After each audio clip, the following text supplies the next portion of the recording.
The Dharma, incomparably profound and infinitely subtle, is always encountered but rarely perceived. Now we see, hear, receive, and maintain this. May we all realize the Tathagata's true meaning.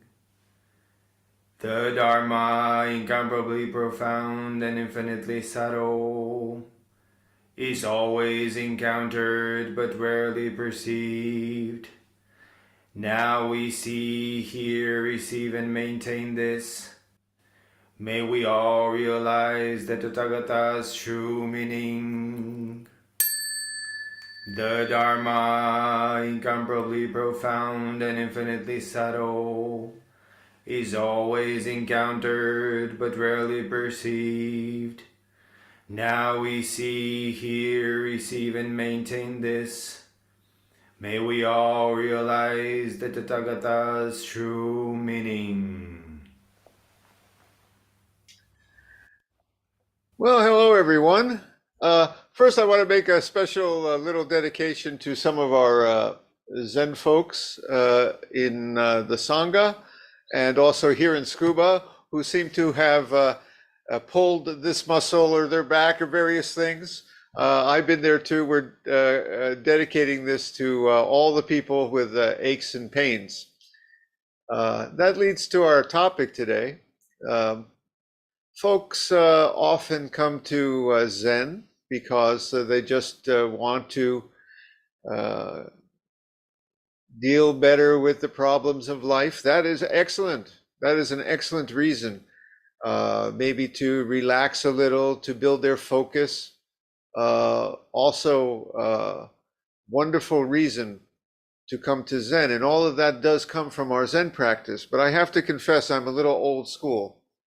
My focus and my heart, my shall we say reason for continuing on this path for so many years is because I'm kind of old school. Zen is about finding out, discovering, uncovering, maybe is a better word, who we are in the universe, why we're here, what is going on. Is there a way, they say, the great matter of life and death, leaping through that? Is there something beyond the veil of life and death? Time, you know, the big questions. That was what Zen was about 1,000 years ago, 500 years ago, and really is today. Now that doesn't mean it doesn't help us also with the little stresses of life, the problems of the kids in the office and paying the bills. It does. Doesn't mean that it doesn't help us go through our health crises and realize a little more peace and shall we say feeling at home in this world. It does. Doesn't mean it doesn't help us with our, shall we say, excess desires and addictions and tendencies to anger and be jealous and all. Oh, it certainly does. But it all comes from that big question. What's it all about? What is this? You know. So that's what the Shinjinmei that we're reading is about. It's about the mind of Zazen. It's one of the best descriptions I know of the mind of Zazen. Last time I said that Zazen is many things. There's Zazen of the body. There's the physical act. We sit on in the balanced pose, maybe with crossed legs or seiza, and we throw ourselves into the body. That's part of it. Sometimes we're working in the garden in Samu and we lose ourselves, or even just in any physical activity, we can throw ourselves into it. That's Zen. That is Zazen moving. That's for sure. Where there's breath, Zazen of the breath, we just let the breath be. But Zazen is also of the mind. We're doing something very special with the mind. Actually, we're doing the opposite of what we usually do with the mind. And that's what the Shinjinmei is about. Now, what do I mean that we're doing the opposite of what we usually do with the mind? It all comes down to language. You see, you're going to see that there's a lot of references in here to language and grammar.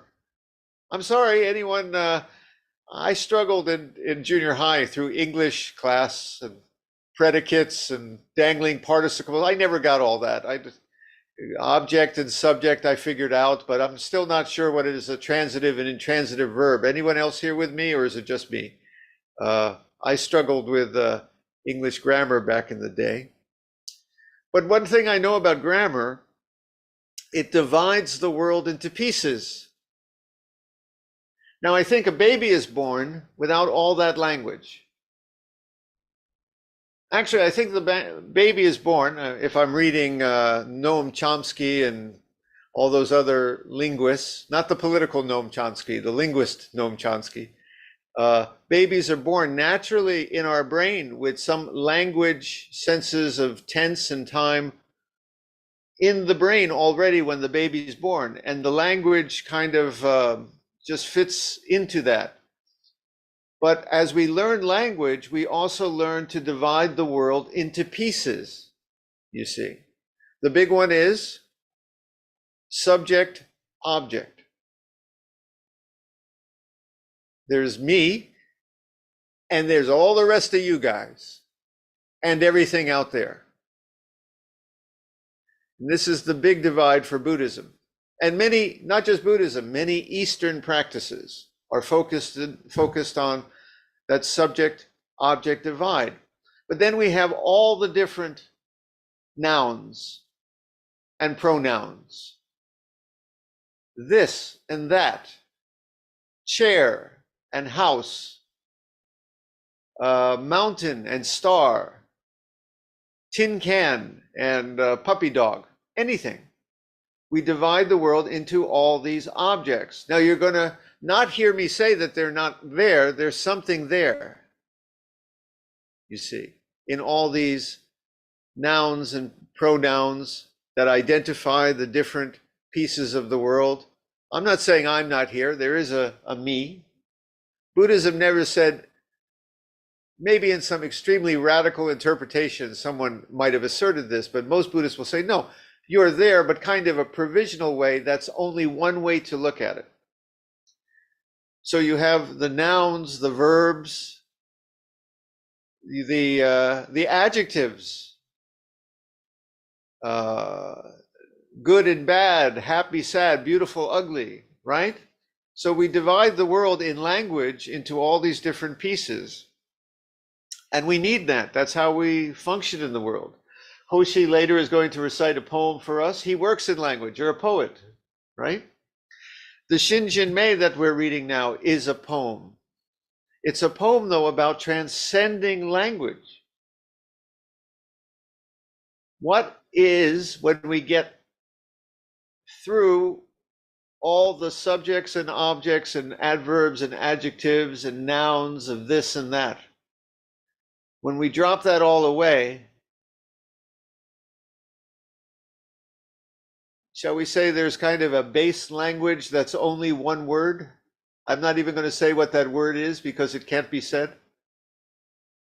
Maybe it's a sound that is the source of all the other sounds and noises of the universe. It's the most fundamental poem at all. That's just a blank sheet of paper. Something like that. When we put down the dividing language, what then?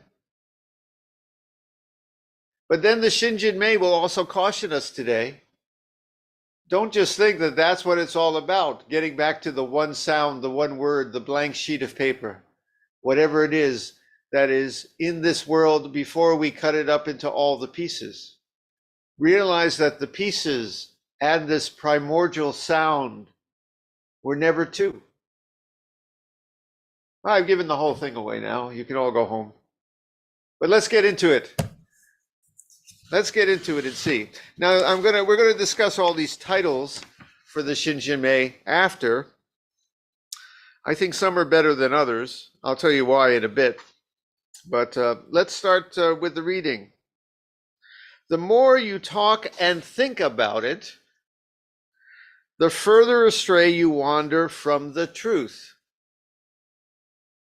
Just The more you analyze, put into words, assign names and categories, this and that, friend and enemy, up and down, all of this, you're getting away from the truth. Now, again, some people misread that and think, oh, if I get away from it, that is the truth. It is. That's the truth we don't usually see because we wake up in the morning and we're caught up in a world of language and divided pieces. We have lost the ability that maybe the baby knew to not divide the world so much. The baby is born automatically, biologically dividing the world into mama and me, light and dark, hungry, I don't feel good. So as I said, I think the baby's already born with some of this. So we may be even going beyond the baby, back to what they call the Buddha womb. Maybe there's a reason we call it the Buddha womb. That's another name for this. It's the primordial state before we were separate beings. You know, the baby comes from the mother. Isn't it interesting how literally there you see one become two, physically, biologically, right? And somehow that separate being became more and more and more separate and individual. And congratulations, look in the mirror, you see what the outcome is. But what is there when we go back even before the baby to something so primordial, there is no even one or two to think about. Just that whole, the whole universe, that whole, what is there? We have to go back past, as it says, back beyond the thinking and talking to reach there. And that's a certain truth that we've forgotten.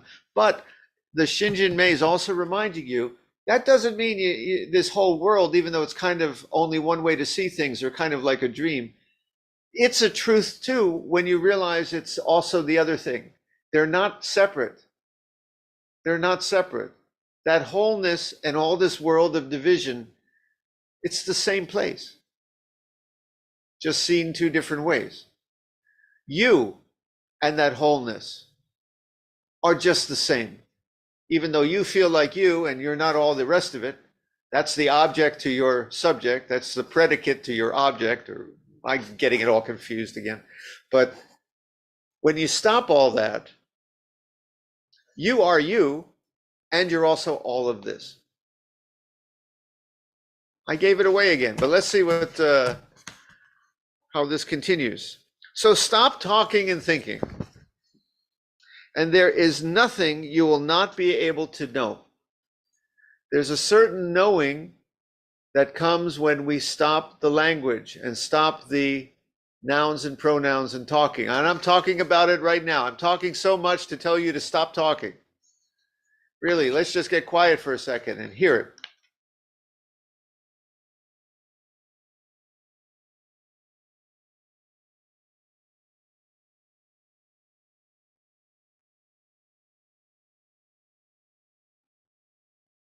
That's the silence of Zazen you're hearing.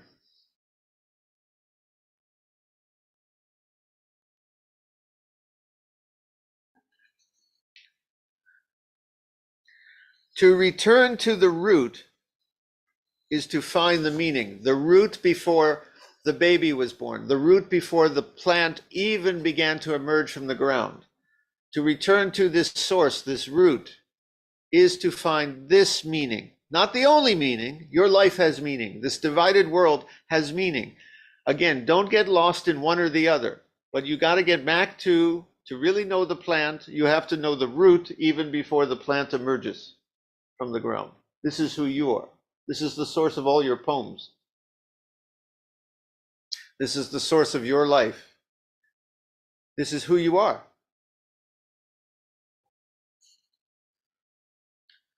At the moment of turning the light of awareness around, there is going beyond appearance and emptiness. Many explanations of Zazen say we turn the light around. The way I take that is, usually we're so other directed. We're looking out our eyes at the world, right? And we see the world out there and I'm in here. And somehow in Zazen, We're like a lighthouse where the light spins around and it comes back in. But that doesn't mean, again, don't get lost in the world inside you either. It's more a matter of you turn the light around, not to be attached to the outside, nor lost in the inside. Drop beyond inside or outside. Those are two more words from language, inside, outside. Inside is a relative thing. There's an inside, there's a wall, and there's an outside. Drop that wall. There's a border between France and Germany that some human being drew. Maybe there was a mountain there or something. They said, here's the border. That's France, that's Germany. It's an artificial construct. Drop the borders, drop the barriers, drop the walls, and you realize this whole world. When you go out into space, I just saw a wonderful documentary on the astronauts. They were on the moon, recently. They were going back again, and they turned the camera around, and there's the great blue marble. All the borders are gone. Where's France? Where's Germany? Where's you? Where's me? Where's war and peace? It's all there. I'm not saying it's not real, but from out in space, you look there, it's just one great blue circle. The root. Now leap even beyond the moon and the planets. What then? Those are just more borders.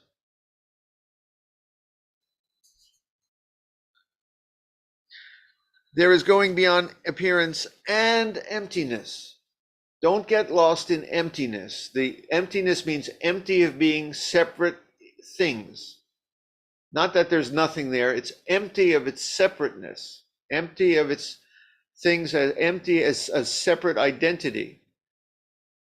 So don't get lost in the surface appearances of this world, you and me and tree and friend and enemy and up and down. But don't get lost in emptiness either. They're not two things. They're just the same thing, like the back of my hand, the front of my hand, but there's just this, the one hand. I like to say there are two sides of a no-sided coin, you see. That's who you are. The changes that appear to occur in the empty world we call real only because of ignorance. All the passing time, all the this and that, all the ups and downs, the good luck and bad luck, the struggles in your family and the work. And I'm not saying, that those are not real. If the message here is that those are not real, it's more like saying those are just not the whole story, is a better way to put it, maybe. There's another side to it. Do not search for the truth. Again, if you search for something out there, you're creating this distance. It's over there and I'm here. That's the language working. That's the brain that creates barriers between I'm inside here, the truth must be out there. Drop that barrier. This truth is right here when you stop looking for it. It's like I got my glasses on my nose. Where's my glasses? Where's my glasses? I can't see them because they're so close to my face. It's like that. When you stop looking for them and realize they've been here all along, there is the truth. Only cease to hold opinions.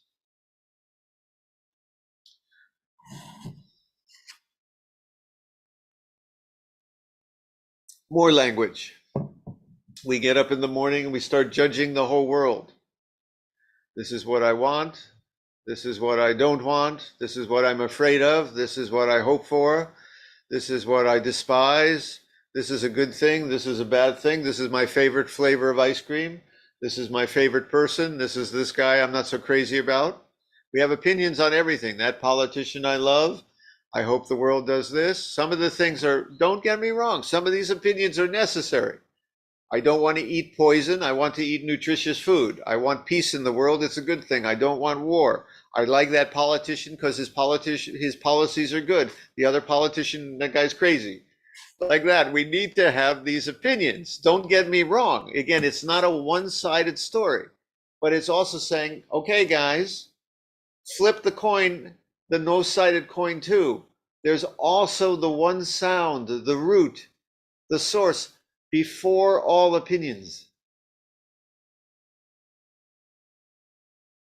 I like to say the morning star was shining, the Buddha saw it. Did the morning star just shine, or did it have opinions?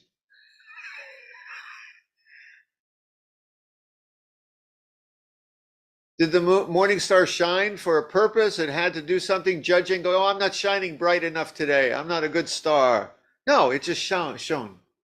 Does the mountain say I'm not tall enough? Does the ground say I'm not ground enough? Does the flower, even if it's not the most beautiful flower in the garden, does it say, oh, I'm sorry, that other flower is better than me?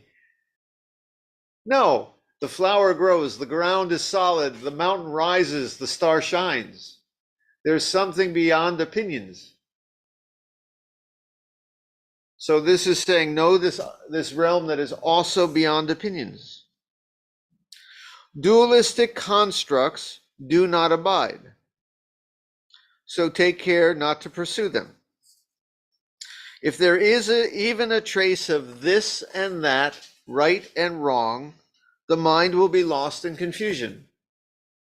Master Dogen says the same in Fukan Zazengi, many other places. Sit beyond good and bad.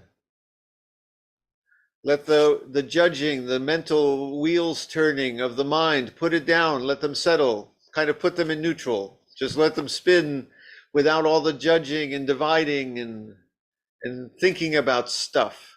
Does that mean that it's bad to think about stuff? No, that's what makes us human. That's why I'm not a rock. That's why I'm not even my cat. Okay, we got good brains.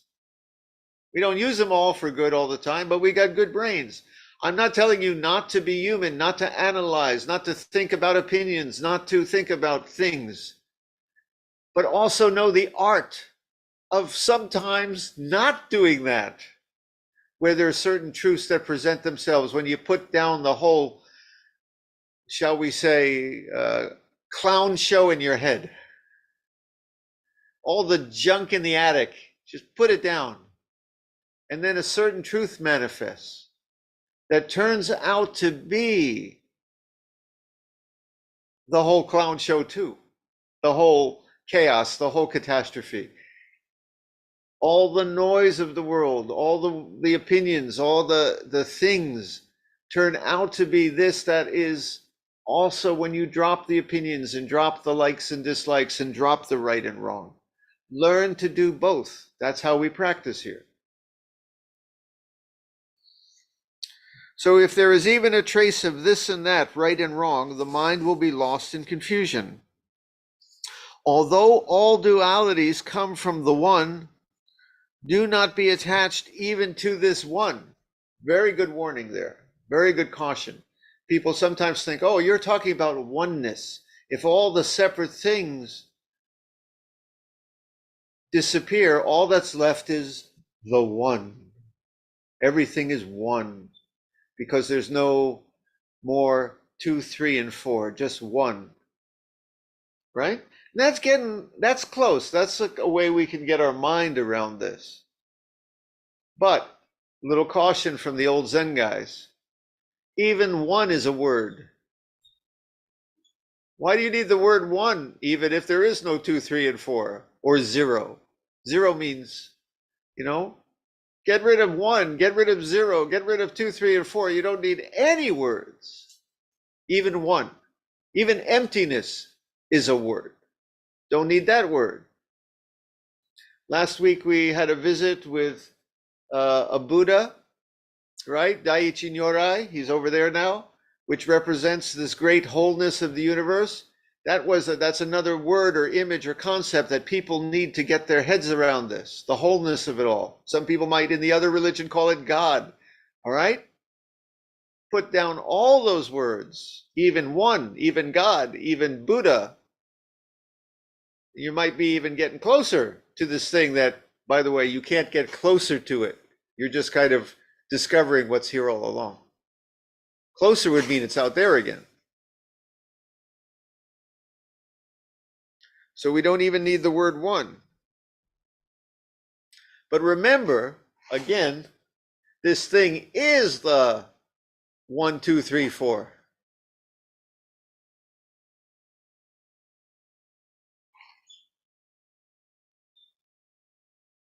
Know that this divided world is this which is free of all division. They're not separate, just two sides of the same face, shall we say.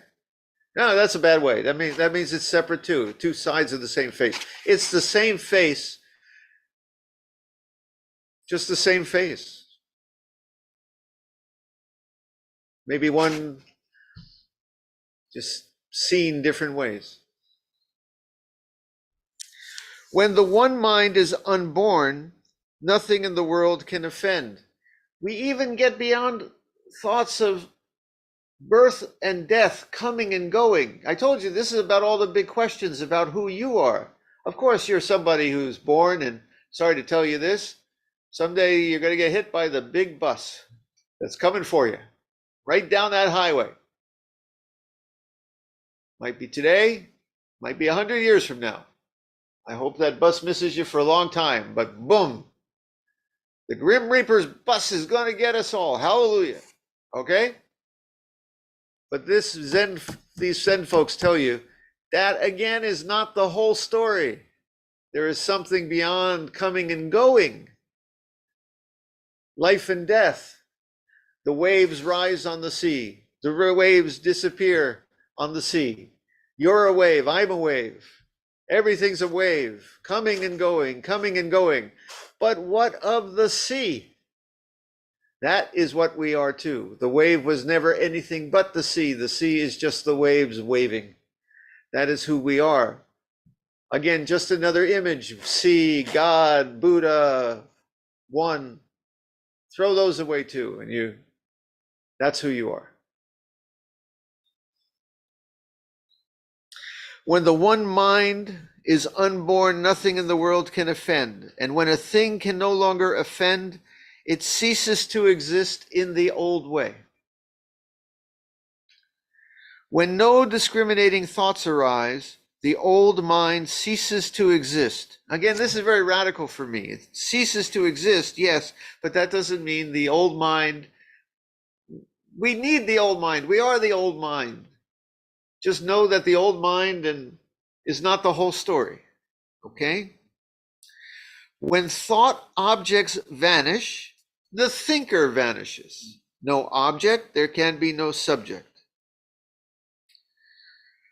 Buddhism is based on the fact that the world comes in through our senses. We create a model up here of objects that are out there. We're in here, right? Then we start labeling those objects. Oh, there's a tree, there's my friend, blah, blah, blah. We're creating a model in the mind, okay? And that's our world.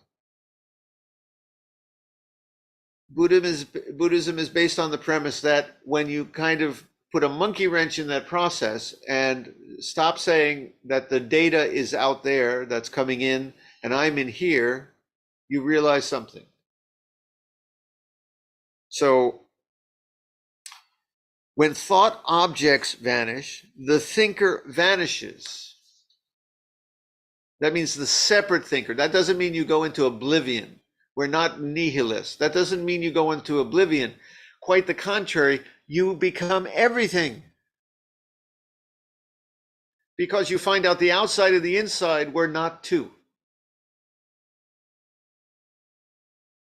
They're one. But get away, you don't even need that word. When the thought objects vanish, the thinker vanishes. And when the thinker vanishes, objects vanish. Objects are objects because of the subject. Boy, this was a grammar they never taught me in high school. Objects are objects because of the subject. But if you think about it, yeah. The subject is a subject because, you guessed it, because of the objects. If you wish to understand these two, originally they are one emptiness. Not again a void. Empty does not mean a void, a nothing, It means they are empty of separate identity. The object is the subject. The subject is the object. It's time for Jundo's crazy grammar that I say all the time. Ready? Let's see, who should I pick on today? Let's see, James. And what other object should I? The house. James is the house, Jamesing. The house is James housing. They never taught me that kind of sentence structure in high school. But that's a Buddhist thing. In other words, it's not just that you're separate. To the Buddhist, you are each other manifesting with your face. And the other thing is you manifesting with its face, which is just another face of you. This gets weird even to me sometimes. I get lost. Did that make any sense at all? Let's see. Okay. The tree is New Jersey. Well, they have trees in New Jersey. Anyway, the tree is New Jersey treeing.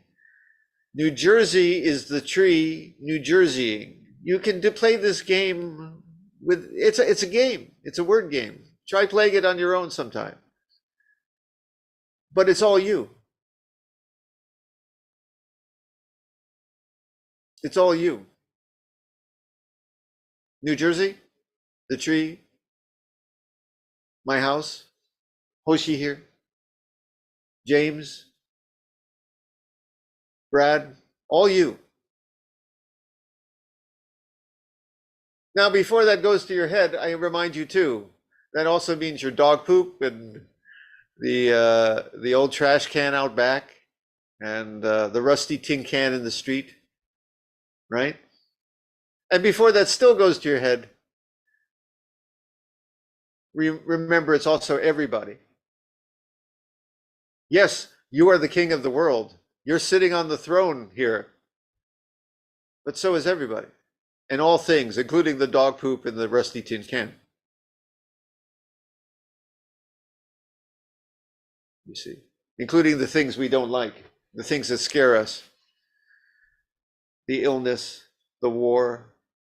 Sadly, it's all our other face. I guess part of our job is to wash that face and kind of clean it up a little, but even the things we don't like are all part of it. But know the things that's beyond all the division, all the separation. And so we close here. If you wish to understand these two, originally they are one emptiness. In this one emptiness, which is beyond one and beyond even the word empty, the two are inseparable, equally containing myriad images. And those images contain each other, like that. Okay, now, as we close today, let's get back to the titles of this thing. And now you might understand why people have been struggling to put a name on this silly poem for hundreds of years. Look what we got here. The trust in the heart, the believing mind, the verses of the faith mind, that's the inscription of the absolute trust of the trusting faith mind. That's the faith in mind, trusting, and it goes on and on and on like this. Look at all these variations. I put them on the, if you didn't print them out, they're on the part of the lesson today, right below this passage. I posted it. So why is this so hard and such a mess? Well, two reasons. First of all, one has to do with Chinese. Chinese just is different from even Japanese. They just put the kanji in a very abstract way.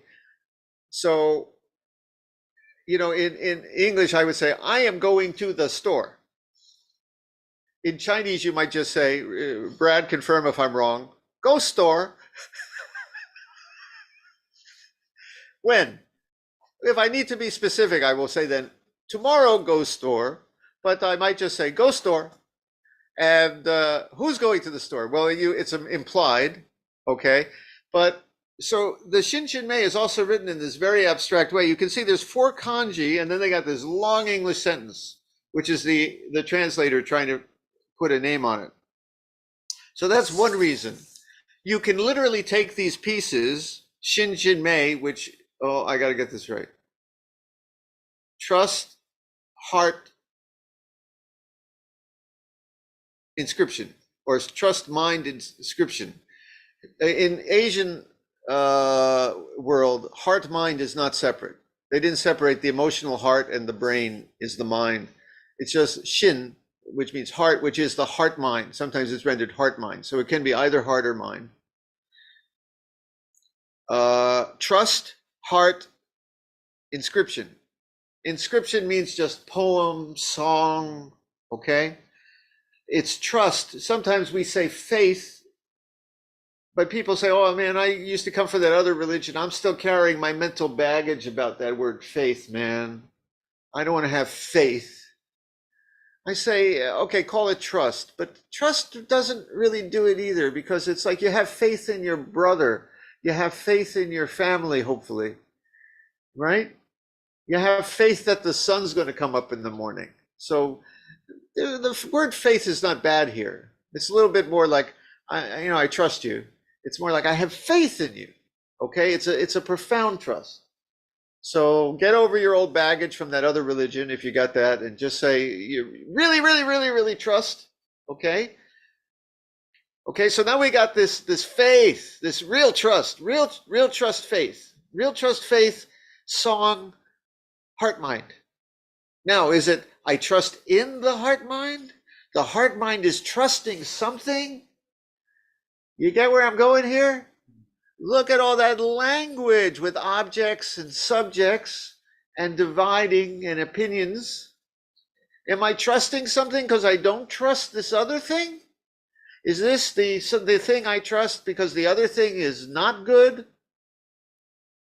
Let's make a title here. I trust in something. The thing I trust is in this. This is what, no. Heart, mind, trust, song. The heart, that's everything. The trust, that's everything. The song, that's everything. The trust that is the heart. The song that is the faith. The heart that is the mind. The trust that is the song that is the mind. That is all things. Heart, trust, mind. And if I could even make it one word, you can do that in Chinese. You put the kanji together. Heart trusting mind. Mind trusting heart. It all is just this one sound. That's why they can't figure out a title for this, you see. They're not separate. Of course, they're separate. Heart, mind, trust. But there's the song, that's the faith, that's the trusting, that is the moon and the grass and the trees and the rusty tin cans and you and me. And that is the trust, the faith, the belief in this that we feel.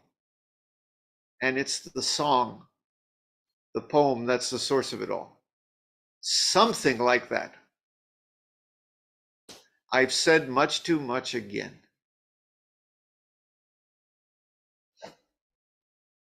Okay, I'm done.